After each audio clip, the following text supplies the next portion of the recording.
Learning is actual goal of life.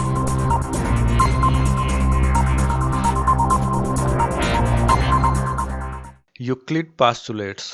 तो यहाँ पे जो है 5 पास्टुलेट्स हैं, जिसमें जो है पास्टुलेट बेसिकली आप इनको बोल सकते हो एजम्पशंस। यूक्लिड के 5 जो है एजम्पशंस हैं। फर्स्ट है ए स्ट्रेट लाइन में be drawn from any one point two any other point. इनका ये कहना है कि स्ट्रेट लाइन जो है एक पॉइंट से लेकर दूसरे किसी भी पॉइंट तक ड्रा की जा सकती है। अगर दूसरा पॉइंट यहाँ हो तो वो स्ट्रेट लाइन ऐसी ड्रा होगी, अगर दूसरा पॉइंट यहाँ हो तो वो स्ट्रेट लाइन ऐसी ड्रा की जा सकती है। तो एक पॉइंट से किसी भी दूसरे पॉइंट तक स्ट्रेट लाइन ड्रा की जा सकती है, ये फर्स्ट पास्टुलेट है। सेकेंड पास्टुलेट है a terminated line can be produced indefinitely. इनका ये कहना है कि एक टर्मिनेटेड लाइन, ये लाइन यहाँ पर टर्मिनेट हो रही है और इस पॉइंट पर, ठीक है। इनका ये कहना है कि इसको इनफाइनाइट तक जो है हम ड्रॉ कर सकते हैं,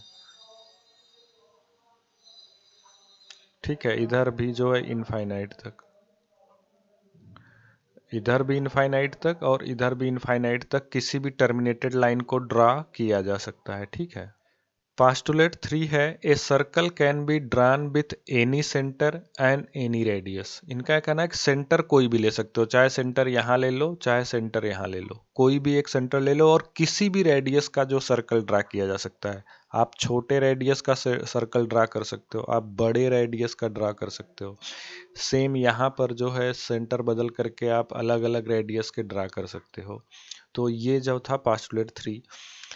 पास्टुलेट 4 है कि all right angles are equal to one another. मान लो ये एक राइट एंगल है, राइट एंगल मतलब समझ रहे हो आप 90 डिग्री, ठीक है। और इस एंगल को हम ए ले रहे हैं और ये भी एक राइट एंगल है यानी 90 डिग्री, और जो है इसको हम बी ले रहे हैं। तो इनका कहना यह है कि ये दोनों इक्वल होते हैं, यानी एंगल ए जो है हमेशा एंगल बी के इक्वल होता है, और जबकि दोनों की वैल्यू यहाँ पे 90 डिग्री है। Postulate 5 if a straight line falling on two straight line. ये एक स्ट्रेट लाइन फॉल कर रही है इन दो स्ट्रेट लाइन पे, मान लेते हैं ए बी सी डी, ये दो स्ट्रेट लाइन है और इस पे जो है एम एन लाइन एक स्ट्रेट लाइन फॉल कर रही है, ठीक है। Makes the interior angles on the same side of it taken together less than two right angles. मान लेते हैं कि ये एंगल जो है अल्फा है और ये एंगल बीटा है।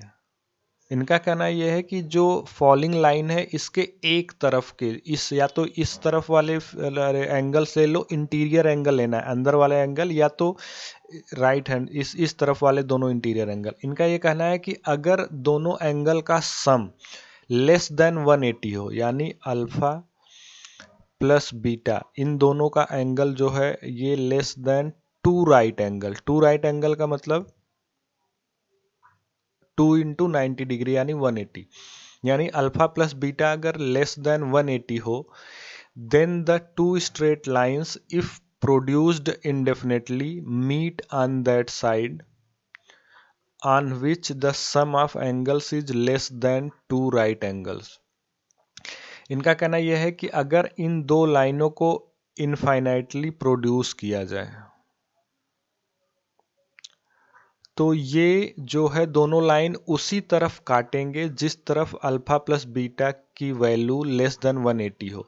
अगर ये दोनों लेस देन 180 है तो देखो इधर वाले एंगल मोर देन 180 होगा, तो इस तरफ ये काटेगा ही नहीं, चाहे आप इंडेफिनेटली चाहे जितना इसको इंक्रीज कर लो।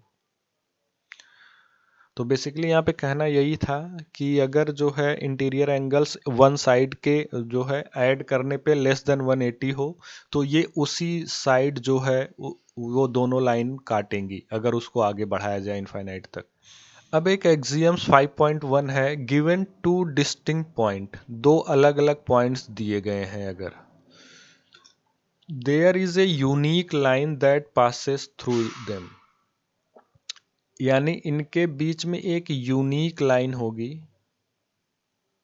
जो इन दोनों पॉइंट से पास करेगी, ठीक है, एक ही लाइन है जो इस दोनों पॉइंट से पास कर सकती है। और अगर कोई लाइन आप अगर खींचोगे तो इस पॉइंट से नहीं पास करेगी, या इससे खींचोगे तो इस पॉइंट से नहीं, केवल एक ही लाइन ऐसी यूनिक लाइन होगी जो दोनों पॉइंट से पास करेगी। ये जो है एक्सियम 5.1 है। What's going on? What you doing tonight? 'Cause I wanna see what it's like. You decide.